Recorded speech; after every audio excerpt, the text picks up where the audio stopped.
Hey guys, this is Austin Weeb here, and today I'm going to be walking you through a specific kind of wrist lock using pressure on the thumb and a arm wrap around the head.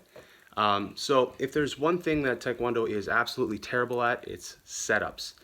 And I personally don't care how you get these movements, how you get these locks.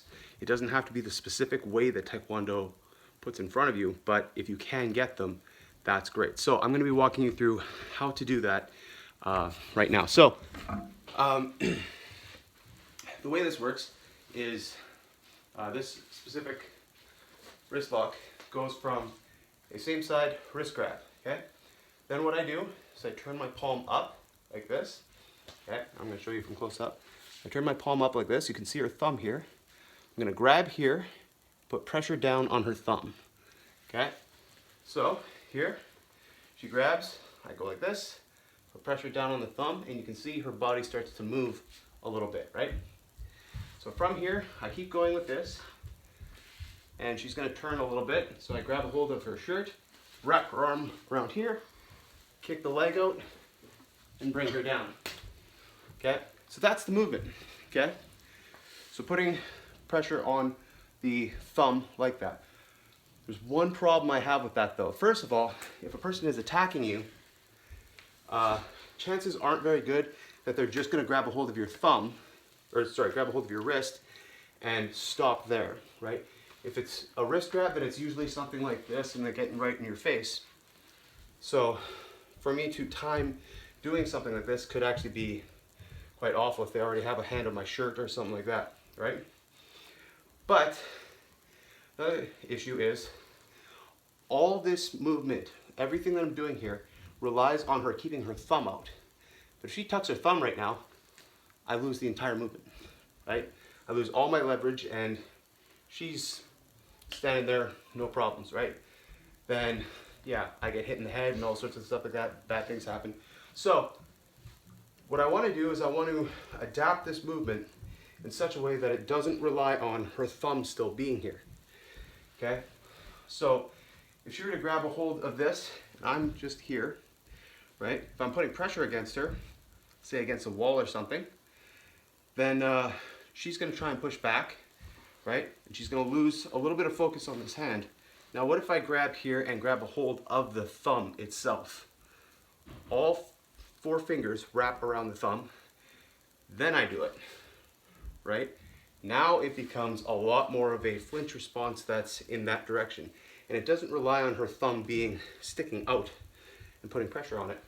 So if you're here and you got her like this, she's pushing back against you, you can easily, if she grabs a hold of your wrist, say I punched her a few times, I wouldn't, but say I have, then she would grab a hold of my wrist, right, to stop the punches. Now I go like this, grab a hold of the thumb and twist.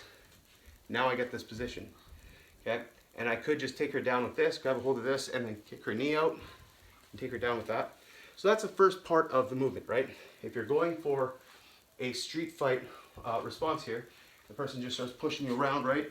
And say you're gonna use this, starts pushing you around and grabs a hold of your wrist, go ahead and defend.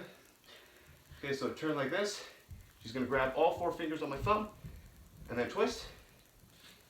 Okay, yeah, so this is a little bit of a harsh position, right? Now she could just take out this leg and I fall down, right?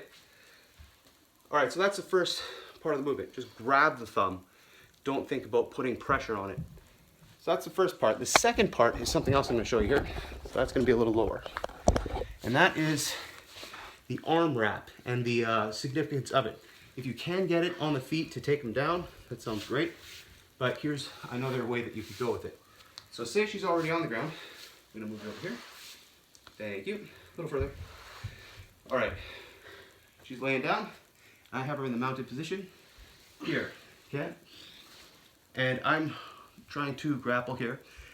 What she could do is she could fight my hands, try and make sure that I don't grab a hold of her head or anything like that. So what I could do is I could just pin my body down here, grabbing a hold of her wrist, lift her head up, grab a hold of her arm behind her head. Okay, we're gonna move down a little bit. All right, so now here, just pin her arm down, reach underneath, grab a hold of her wrist, and go like this, okay? And then hitting the other arm down, like so. Now I've neutralized the situation, and she can't hit me with either arm, okay? This could also be a setup for this type of movement here, where I sit up. Sorry, I'm gonna do this on the other side, so you can actually see what I'm doing. Where I go like this, and get a different Taekwondo joint lock, right? Where I go here, go like this, or I could adapt this movement to being on the floor, again, grabbing hold of the wrist, loop through here, and then just put my weight down on it, and wait for the tap, okay? So that in itself, in its origins, is a Taekwondo wrist lock. Just putting your weight on it, it can hurt quite a bit. So this is another way that if you adapt it, Taekwondo can be very street effective, but again, you need to not rely on the setups that Taekwondo gives you, because a lot of the times the setups are just really awful, right? Like no one's ever gonna come at you like this, right? No one's gonna grab a hold of your wrist and just hold on to the wrist, right? So these are effective movements that you can use in a street fight if you need to, but you need to get creative with it. You need to, you know, the turning and putting pressure on the thumb, that's just not gonna happen. But if you grab the thumb, then you get the leverage you need, right?